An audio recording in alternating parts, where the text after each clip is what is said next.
warahmatullahi wabarakatuh. Perkenalkan, nama saya Rosita Devi dan teman saya Hafidatul Komaria. Kami dari Prodi D3 Keperawatan Universitas Bondowoso. Kali ini kami akan mempresentasikan tentang kanker ovarium. Definisi kanker ovarium. Kanker ovarium adalah proses keganasan primer yang terjadi pada ovarium. Penyakit ini umumnya dijumpai pada wanita usia pasca menopause dengan penyebab yang masih belum jelas. Etiologi dari kanker ovarium. Penyebab kanker ovarium masih belum jelas, namun beberapa faktor yang mungkin berkaitan dengan timbulnya penyakit ini antara lain faktor reproduksi, faktor haid, faktor lingkungan, dan faktor genetik. Mayoritas kanker ovarium ialah jenis sel epitelial yang berasal dari epitel ovarium. Tanda dan gejala dari kanker ovarium. Gejala yang dirasakan biasanya sudah khas, antara lain 1. Gangguan pencernaan, muka anggota bawah, nafsu makan menurun, sakit punggung, dan perut kembung karena gas. Yang kedua, pada tahap awal sebetulnya telah ditemukan suatu massa di bagian perut yang padat dan terikat dengan jaringan sekitarnya. Kemudian tanda dan gejala yang lain, 1. Mempunyai riwayat keluarga yang menderita kanker kolon yang tidak berbentuk polip. Yang kedua yaitu perempuan mandul yang tidak diketahui penyebabnya. Yang ketiga yaitu perempuan yang menggunakan hormon estrogen untuk waktu lama tanpa disertai pemberian hormon progesteron. Yang terakhir yaitu tinggal dan mengikuti pola hidup masyarakat industri. Patofisiologi dari kanker ovarium. Peningkatan kadar asam lemak bebas di dalam tubuh menyebabkan berkurangnya kapasitas seks hormon dinding globulin.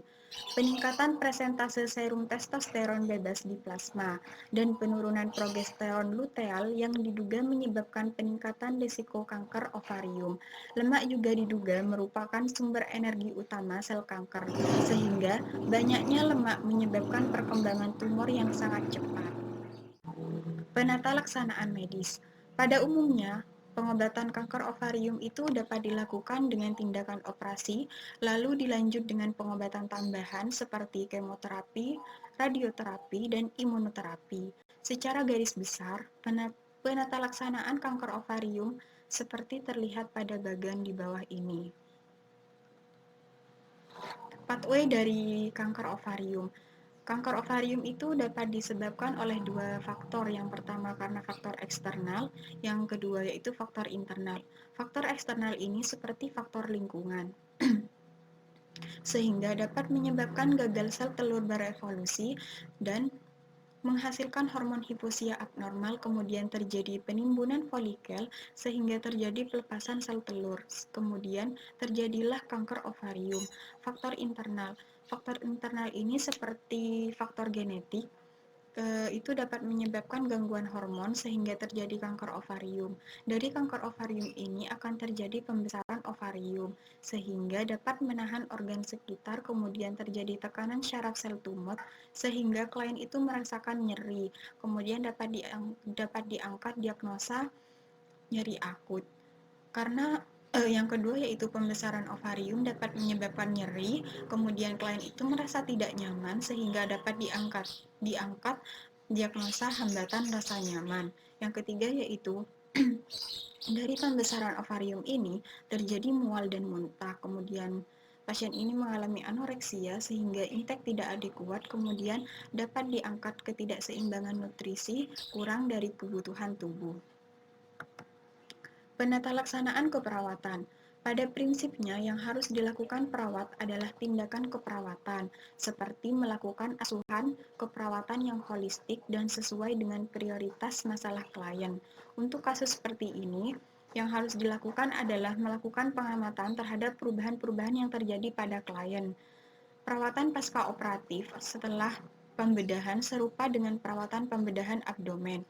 Penurunan tekanan intraabdomen yang diakibatkan oleh pengangkatan kista yang besar biasanya mengarah pada distensi abdomen yang berat. Komplikasi ini dapat dicegah dengan pemakaian gurita abdomen yang ketat. Untuk penjelasan asuhan keperawatan pada kanker ovarium akan dilanjutkan oleh teman saya Hafidah Wabarakatuh. Oke teman-teman, di sini saya akan melanjutkan penjelasan dari rekan saya Nosita Devi.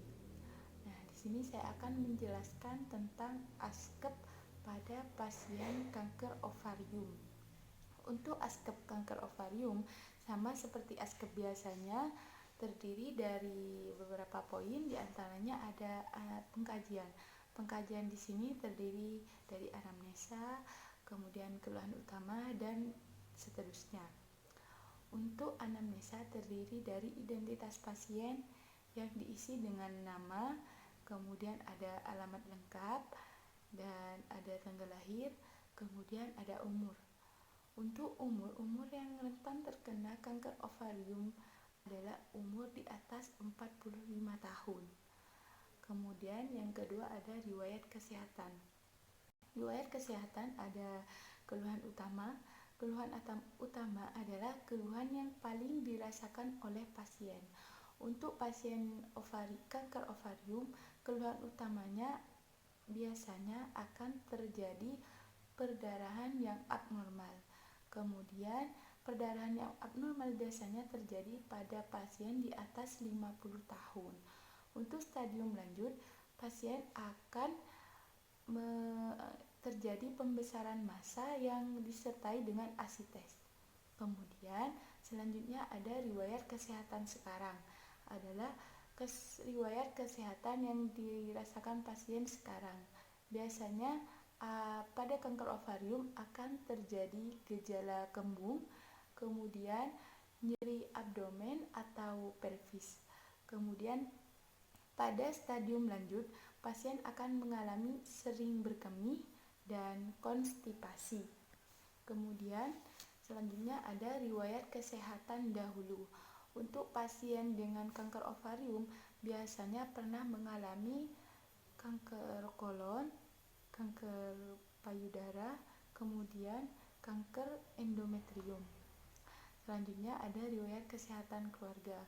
Untuk keluarga yang pernah mengalami kanker kolon, kanker payudara, kemudian kanker endometrium dan kanker ovarium akan lebih 50% lebih berisiko mengalami kanker ovarium. Kemudian ada riwayat head atau status ginekologi. Biasanya akan mengalami nyeri hebat saat menstruasi dan terjadi gangguan siklus menstruasi itu sendiri. Kemudian ada riwayat obstetri, yaitu wanita yang tidak memiliki anak karena gangguan hormonal, atau seorang wanita yang melahirkan anak pertamanya pada usia di atas atau lebih dari 35 tahun. Kemudian ada data keluarga berencana. Biasanya wanita tersebut tidak menggunakan alat kontrasepsi secara oral. Sedangkan alat kontrasepsi secara oral bisa menurunkan resiko kanker ovarium yang ganas. Kemudian selanjutnya ada data psikologis. Pada wanita dengan kanker ovarium akan mengalami gangguan psikologis karena mengetahui tentang penyakitnya tersebut, akan merasa cemas dan putus asa dan sebagainya. Kemudian ada data aktivitas atau istirahat. Untuk pasien yang mengalami kanker ovarium, kemungkinan akan mengalami gangguan istirahat atau gangguan aktivitas. Kemudian ada data sirkulasi. Pada biasanya pasien akan mengalami darah tinggi karena cemas. Kemudian ada data eliminasi. Pada pasien dengan kanker ovarium biasanya akan terganggu BAK-nya akibat pembesaran massa yang menekan pelvis. Oke, selanjutnya ada data makanan atau cairan. Biasanya pada pasien dengan kanker ovarium yang belum mengetahui tentang penyakitnya akan tidak terganggu pada makanan atau cairannya. Tapi apabila pasien sudah mengetahui tentang penyakitnya, kemungkinan besar pasien akan kesulitan untuk makan dan kehilangan nafsu makan tersebut. Tapi pada pasien yang belum mengetahui akan tetap merasa nyaman ketika makan, tidak bisa dibiarkan begitu saja karena akan mengalami pembesaran lingkar abdomen sehingga mengalami gangguan gastrointestinalnya. Kemudian ada data nyeri dan kenyamanan. Pasien kanker ovarium biasanya mengalami nyeri karena penekanan pada pelvis itu sendiri. Kemudian selanjutnya ada pemeriksaan fisik. Sama seperti pada askep biasanya, pemeriksaan fisik pada kanker ovarium terdiri dari kesadaran. Kesadaran itu sendiri tergantung pasiennya. Kemudian ada kepala dan mulut. Biasanya pada pasien dengan kanker ovarium tidak ada gangguan pada pemeriksaan kepala dan rambut. Hanya terjadi perbedaan pada pemeriksaan abdomennya saja. Kemudian pada pelvis telinga juga demikian, tergantung pada pasiennya. Dan wajah, begitu juga dengan wajah, tergantung pada pasiennya. Kemudian selanjutnya ada pemeriksaan pada leher. Ada pembesaran pada kelenjar tiroid atau tidak. Untuk cara pemeriksaannya seperti pada askep biasanya. Kemudian ada pemeriksaan torak, tidak ada pergerakan otot diafragma atau gerakan dada simetris. Kemudian ada pemeriksaan paru, ada inspeksi, yaitu dengan melihat apakah terjadi perubahan atau pernafasan dyspnea, tidak ada tarikan dinding dada. Kemudian ada palpasi raba fremitusnya. Kemudian ada perkusi, yaitu mengetuk. Kemudian ada auskultasi, mendengarkan. Biasanya pada pasien yang normal, hanya kanker ovarium saja, auskultasinya akan normal, yaitu vesikular. Oke, selanjutnya pemeriksaan pada jantung. Sama seperti askep biasanya, pada pemeriksaan jantung tergantung pada pasiennya. Jika hanya mengalami kanker ovarium saja, kemungkinan besar tidak ada masalah pada jantungnya. Pemeriksaannya terdiri dari inspeksi. Pada umumnya, pada saat inspeksi, ictus cordis tidak terlihat. Kemudian palpasi. Pada pemeriksaan palpasi, ictus cordisnya teraba. Kemudian perkusi, pada umumnya akan terdengar suara peka. Kemudian auskultasi S1, S2 tunggal. Kemudian ada pemeriksaan payudara atau mamai. Tergantung pada pasiennya juga. Jika hanya mengalami kanker ovarium, tidak akan berpengaruh pada payudaranya, maka umumnya normalnya pada pasien yang hanya mengalami kanker ovarium saja, kedua payudaranya atau mamai bentuknya simetris. Kemudian ada pemeriksaan abdomen. Pada pemeriksaan abdomen, seperti biasanya ada inspeksi. Pada stadium awal kanker stadium awal belum ada pembesaran massa. Sedangkan pada kanker ovarium stadium lanjut akan terlihat adanya asites dan pembesaran massa di abdomen. Kemudian palpasi sama, pada stadium lanjut tidak ada pembesaran massa. Kemudian pada stadium lanjut akan terjadi pembesaran massa terasa seperti karet atau batu di abdomen. Kemudian perkusi. Pada perkusi, hasil suaranya biasanya hipertimpani karena adanya massa atau asites yang telah bermetastase ke organ lain. Kemudian auskultasi, bising usus normal, yaitu 5-30 kali per menit. Kemudian ada genetalia. Pada beberapa kasus akan mengalami pendarahan yang abnormal akibat hiperplasia dan hormon siklus menstruasi yang tidak normal. Kemudian pada stadium lanjut tidak akan ditemukan haid lagi atau tidak akan mengalami haid lagi. Kemudian yang terakhir ada pemeriksaan ekstremitas. pemeriksaan ekstremitas biasanya tidak ada udem, tidak ada luka, atau CRT kembali kurang dari 2 detik. Kemudian selanjutnya ada pemeriksaan penunjang. Pemeriksaan penunjang di sini ada beberapa pemeriksaan penunjang. Di antaranya ada pemeriksaan laboratorium yang harus dilakukan oleh pasien kanker ovarium, yaitu ada uji asam untuk mengidentifikasikan mutasi gen yang abnormal. Kemudian ada penanda atau memastikan tumor menunjukkan antigen karsinoma ovarium. Kemudian ada pencitraan USG abdomen, CT scan atau ronsen yang menunjukkan ukuran tumor. Pada stadium awal, tumor berada di ovarium. Kemudian setelah stadium 2 akan menyebar ke rongga panggul. Kemudian pada stadium 3 akan menyebar ke seluruh abdomen. Kemudian pada stadium 4 sudah menyebar. Pada stadium 4 akan menyebar pada organ lain seperti hati, paru-paru, dan gastrointestinal. Kemudian selanjutnya ada prosedur diagnostik.